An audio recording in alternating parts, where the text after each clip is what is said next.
Download करें जनमत Haryana app. अभी तक तो सोनीपत में हुए शराब घोटाले को लेकर विपक्षी पार्टियां प्रदेश में सत्तारूढ़ बीजेपी और जेजेपी नेताओं को ही घेर रही थीं।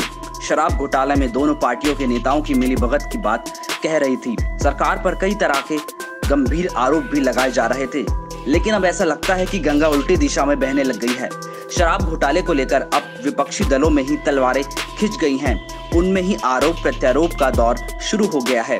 इनेलो नेता अभय चौटाला ने अब शराब घोटाले पर कांग्रेस को घेरना शुरू कर दिया है।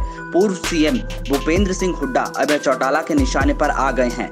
अभय ने हुड्डा को सोनीपत शराब घोटाले के मास्टरमाइंड भूपेंद्र दहिया के साथ मिले होने तक का आरोप लगा दिया है। अभय ने सिर्फ आरोप ही नहीं लगाया, बल्कि सबूतों के साथ साबित करने की भी चुनौती दे दी।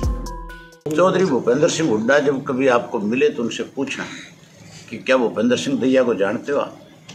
अगर वो ना करे फिर मेरे पास आना, सबूत के साथ दिखाऊंगा कि ये किसका खासम खास।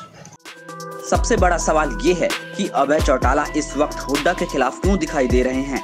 कोरोना काल से पहले अभय चौटाला हुड्डा के साथ ताल से ताल मिलाकर चल रहे थे। बजट सत्र के दौरान दोनों ने एक दूसरे का जमकर साथ दिया था। अभय ने राज्यसभा चुनाव के लिए दीपेंद्र हुड्डा को समर्थन देने के संकेत भी दिए थे।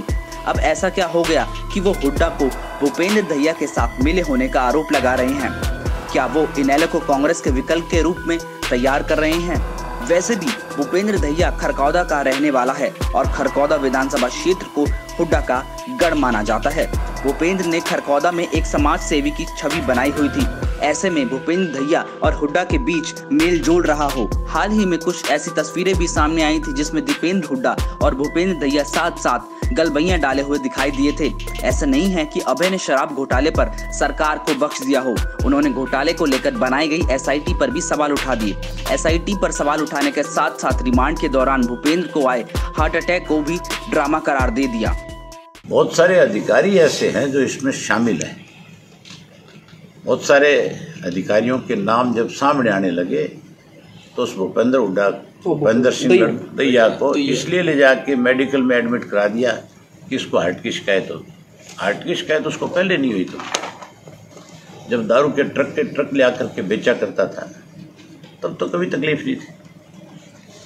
ये तकलीफ हुई नहीं, कराई गई है ताकि किसी तरीके से वो 4-6 दिन का जो रिमांड था वो खत्म हो जाए और इस बात पे पर्दा डाल दिया जाए।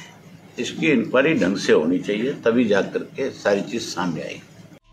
लॉकडाउन के बावजूद अभय चौटाला घर पर खाली नहीं बैठ रहे हैं। वो लगातार गांव का दौरा कर रहे हैं और कार्यकर्ताओं से रूबरू हो रहे हैं। बीजेपी और जेजेपी तो उनके निशाने पर थी ही, अब उन्होंने भूपेंद्र सिंह हुड्डा पर भी आरोपों की झड़ी लगा दी है। हुड्डा के शराब किंग पिन भूपेंद्र दहिया के संबंधों का सबूतों सहित खुलासा करने की चुनौती दी है। अब देखना ये है कि अभय कब हुड्डा को सबूतों के साथ बेनकाब करते हैं और हुड्डा अभय के आरोपों का क्या जवाब देते हैं। ब्यूरो रिपोर्ट, जनमत हरियाणा। राजनीति के आगे, राजनीति के पीछे, हर हलचल को जानने के लिए हमारे YouTube चैनल जनमत हरियाणा को लाइक करें, सब्सक्राइब करें और अपडेट रहने के लिए बेल आइकन दबाना ना भूलें। देखते रहें जनमत हरियाणा, सच के अलावा कुछ भी नहीं।